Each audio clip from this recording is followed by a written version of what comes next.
2 जागांची मतमोजणी सुरू आहे आणि या 2 जागांवर भाजपचे उमेदवार हे आघाडीवर दिसत आहेत। पण जसं जसं वेळ जाईल तसं तसं आणखी स्पष्टता या निकालामध्ये येईल। पण सध्या तरी 2 जागांवर भाजपचे उमेदवार आघाडी।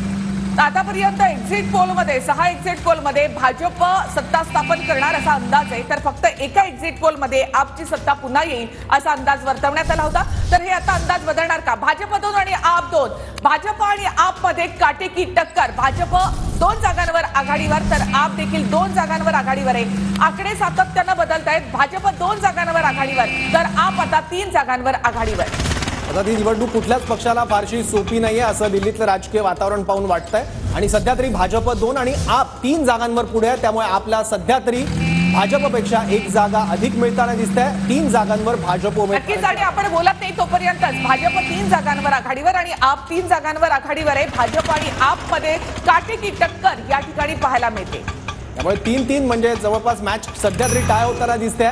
अर्थात आकडे आणखी बदलतील वेगाने काही वेळातच। दिल्लीत आप 3 जागांवर तर भाजप सुद्धा 3 जागांवर आघाडीवर आहे। आकडे सातत्याने बदलत आहेत। 6 जागांचे कल आतापर्यंत आपल्या हाती आले, त्यामध्ये भाजप 3 आणि आप 3 जागांवर आघाडीवर। एकूण 70 जागांसाठी मतमोजणी सुरू आहे। 6 जागांचे कौल हाती आलेले आहेत, त्यामध्ये भाजप 3 तर आपचे उमेदवार 3 जागांवर आघाडीवर आहे। अनेक दिग्गजांची प्रतिष्ठा सुद्धा या निवडणुकीत पणाला लागली आहे आणि सध्याचा हा कौल आपण बघतोय। भाजप आणि आप यांच्यामध्ये आता सध्या काटेकी टक्कर आपल्याला या ठिकाणी पाहायला मिळते। शेवटपर्यंत हे आकडे असेच बदलत राहणार का? तर भाजप आता 4 जागांवर आघाडीवर तर आप 3 जागांवर आघाडीवर। 7.54% मतदान दिल्लीतल्या विधानसभा निवडणुकीत झालेलं होतं। मतदानाचा टक्का काहीसा कमी झालेला होता।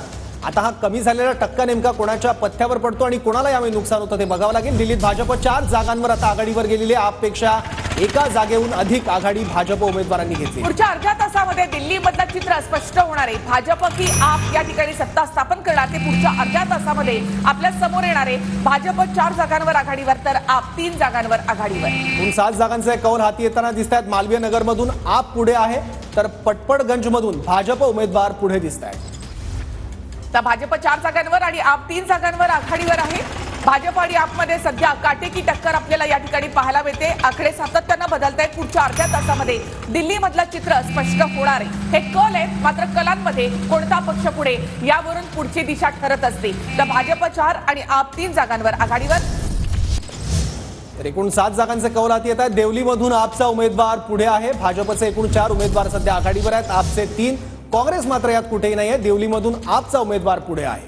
तर काँग्रेस अद्याप खातं देखील उघडलेलं नाही, तर भाजप 4 जागांवर आणि आप 3 जागांवर आघाडीवर आहे। तर भाजप आणि आप मधली ही काटेकी टक्कर आपण या ठिकाणी पाहतोय। पुढच्या काही क्षणातच निकाल हा स्पष्ट होणार आहे। सध्या तरी आपचे उमेदवार 3 जागांवरून आघाडीवर आहेत। एकूण 7 जागांचे कौल हाती येताना दिसत आहेत, त्यामध्ये भाजपचे 4 उमेदवार हे सध्या आघाडीवर आहेत, आपचे 3। विशेष म्हणजे काँग्रेस अजूनही कमबॅक करताना दिसत नाहीये कुठे, कारण काँग्रेसचा एकही उमेदवार अजून कुठल्याही जागेवर आघाडीवर नाहीयेत। वेगवेगळ्या मतदारसंघांचे सुद्धा कौल हाती येत आहेत। रोहिणी मतदारसंघातून भाजप उमेदवार सध्या आघाडीवर आहेत, पुढे आहेत। तर दिल्लीमध्ये भाजपचे 6 खासदार आहेत, त्यामुळे आता विधानसभेतही आम्ही बाजी मारणार असा दावा भाजपकडून केला जातोय। देवेंद्र फडणवीस दिल्लीचे स्टार प्रचारक होते भाजपचे, त्यामुळे महाराष्ट्राचं देखील लक्ष दिल्लीकडे आहे।